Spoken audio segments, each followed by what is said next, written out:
Dans cette vidéo, nous traitons de la présence en ligne. Nous verrons ensemble les bases d'une bonne présence en ligne. Si l'on se réfère au schéma de base d'une activité que nous avons présenté dans le premier module, nous nous rendons bien compte que lorsque nous décidons de créer une activité, nous devons faire en sorte que notre cible soit au courant de ce que notre offre existe. Comment faire en sorte que notre cible soit au courant de ce que notre offre existe? On se rend compte que nous avons besoin d'être présents dans les esprits, présents à un endroit particulier où les clients pourront effectivement entrer en contact avec nous. Pour répondre à cette première question du schéma de base d'une activité, nous sommes appelés à nous définir une présence en ligne.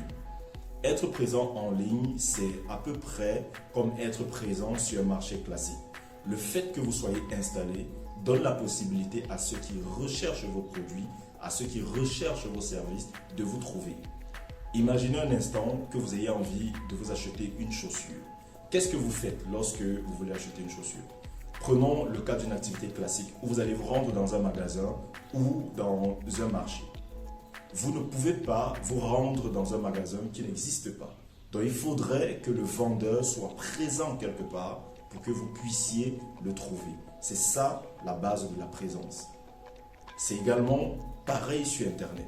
Si vous décidez cette fois-ci d'acheter votre chaussure sur Internet, lorsque vous allez faire une recherche, vous n'allez trouver que les personnes qui se sont définies une présence en ligne. Et parmi ces personnes, celles qui auront le meilleur positionnement, celles qui auront le mieux optimisé leur page, apparaîtront en première position. Et donc, il y a de fortes chances que vous passiez votre achat chez cette personne-là. Aujourd'hui, ce que vous allez faire, c'est le schéma inverse. Aujourd'hui, c'est vous le marchand. Aujourd'hui, c'est vous le promoteur de service. Aujourd'hui, vous devez définir votre présence en ligne. Vous devez faire en sorte que les clients qui vous recherchent puissent vous trouver efficacement. Dès lors, un certain nombre de questions nous viennent à l'esprit. Quels sont les éléments qui orientent le client lorsqu'il recherche notre service, lorsqu'il recherche notre produit? Est-ce que nous avons un nom suffisamment populaire pour qu'il fasse la recherche directement sur le nom de notre entreprise? Ou alors, est-ce que le produit que nous apportons est suffisamment populaire pour rediriger les clients vers nous? C'est important. On se rend compte que nous avons deux éléments à prendre en compte lorsqu'on se définit une présence en ligne. Le premier élément à prendre en compte, c'est l'aspect extérieur. C'est comme dans une maison. Il y a d'abord la façade extérieure qui présente le design extérieur de votre maison. À côté de cet aspect visuel extérieur, on aura l'aspect intérieur qui cette fois-là sera le design d'intérieur. Cette fois-là, ce sera le contenu de la maison. Être présent en ligne, c'est donner la possibilité à votre cible de vous trouver facilement. Il existe plusieurs façons d'être présent en ligne. Vous pouvez être présent en ligne sur votre propre site internet.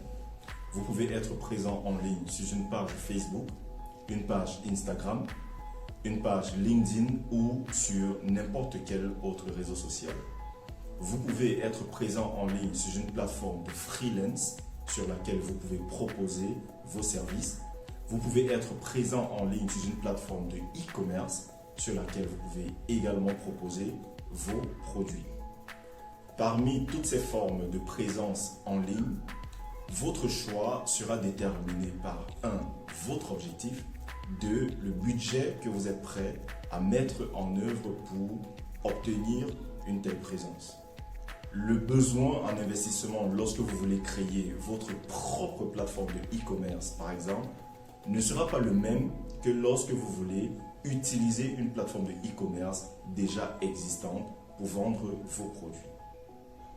Le besoin en investissement lorsque vous voulez créer votre propre site de présentation de vos services ne sera pas le même que lorsque vous passez par une plateforme de mise en relation entre le demandeur et le vendeur. Tous ces éléments sont à prendre en compte. vos objectifs et votre budget. Vous devez être en mesure d'aligner correctement cela pour prendre une décision en fonction de votre positionnement et en fonction de votre niveau d'avancement.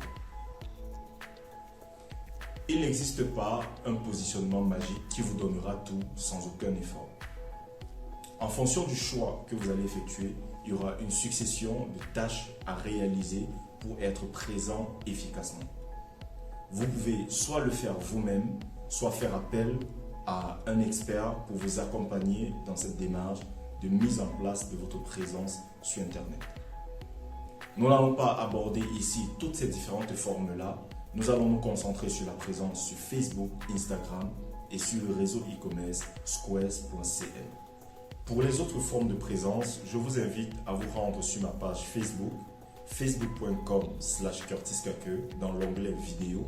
Vous y trouverez plusieurs vidéos qui traitent en profondeur du sujet.